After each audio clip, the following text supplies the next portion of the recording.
మొన్న అండమాన్ సముద్రంలో ఇప్పుడు అరేబియా సముద్రంలో డ్రగ్స్ మాఫియా ఆట కట్టించారు. శ్రీలంక నేవీతో కలిసి భారత నౌకాదళం భారీ ఆపరేషన్ చేపట్టింది. ఫిషింగ్ బోట్లు డ్రగ్స్ తరలిస్తుండగా మాఫియా గుట్టు రట్టు చేశారు. 1/2 టన్ను డ్రగ్స్ ను స్వాధీనం చేసుకున్నారు. క్రిస్టల్ మెత్ మాదక ద్రవ్యంగా దాన్ని గుర్తించారు.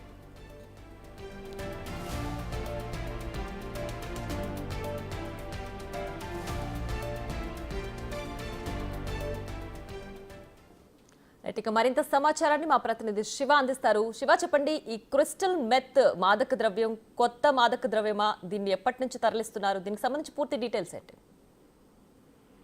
రైట్, శ్రీలంక నేవీతో కలిసి భారత నావికాదళం కీలక ఆపరేషన్ ను నిర్వహించింది. అరేబియా సముద్రంలో 500 కేజీల క్రిస్టల్ మెత్ డ్రగ్స్ ను స్వాధీనం చేస్తున్నారు. అంటే ఫిషింగ్ బోట్లలో ఈ డ్రగ్స్ ను తరలిస్తుండగా నేవీ అధికారులు పట్టుకున్నట్టు తెలుస్తోంది.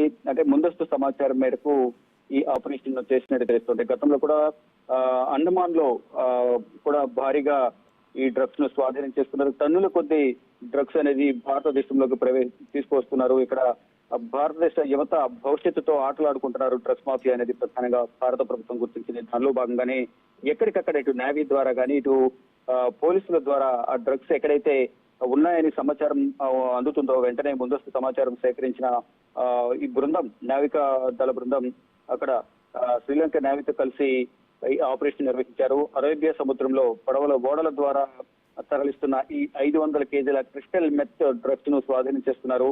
అంటే ఇది ఆ డ్రగ్స్ లో రకరకాల డ్రగ్స్ మొత్తం దేశంలో ఇటు ప్రపంచ వ్యాప్తంగా కూడా డ్రగ్స్ వినియోగం జరుగుతుంది. దాంట్లో భాగంగానే ఇదొక క్రిస్టల్ మెత్ డ్రగ్స్ గా దీన్ని పేరు చెప్తున్నారు నావీ అధికారులు.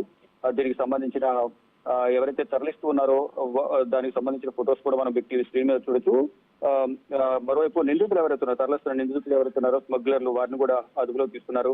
ఇది ఎవరి ప్రోద్బలంతో ఇది జరుగుతోంది, ఎక్కడి నుంచి ఎక్కడికి వెళ్తుంది, ఎవరెవరు ఉన్నారు దీని వెనుక అనేది కోణంలో ఈ నావికా దళ అధికారులు అయితే దీనికి సంబంధించి దర్యాప్తు కొనసాగిస్తున్నారు. ఎక్కడ కూడా ఈ డ్రగ్స్ అనేవి భారత్ లోకి ఎంటర్ అవ్వకుండా ఇతర దేశాల నుంచి కానీ ఇతర రాష్ట్రాల నుంచి ఒక రాష్ట్రం నుంచి ఇంకో రాష్ట్రంలోకి ఈ డ్రగ్స్ రాకుండా, ఈ డ్రగ్స్ వల్ల అనేక మంది యువత భవిష్యత్తు నాశనం అవుతుంది.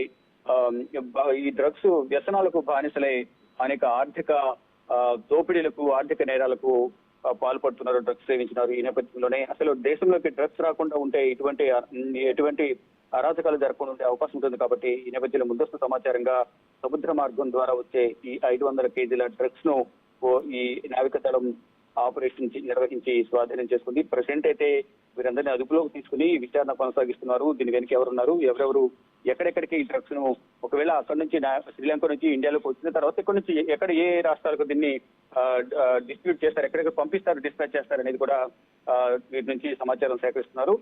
దీని ద్వారా ఈ భారీగా డ్రగ్స్ స్వాధీనం చేసుకోవడం ద్వారా వీరితో ఉన్న లింకులన్నీ కూడా బయటకు వచ్చే అవకాశం ఉన్నట్టు కూడా నావికా దళ అధికారులు చెప్తున్నారు. Priya. Right Shiva, thanks for the updates.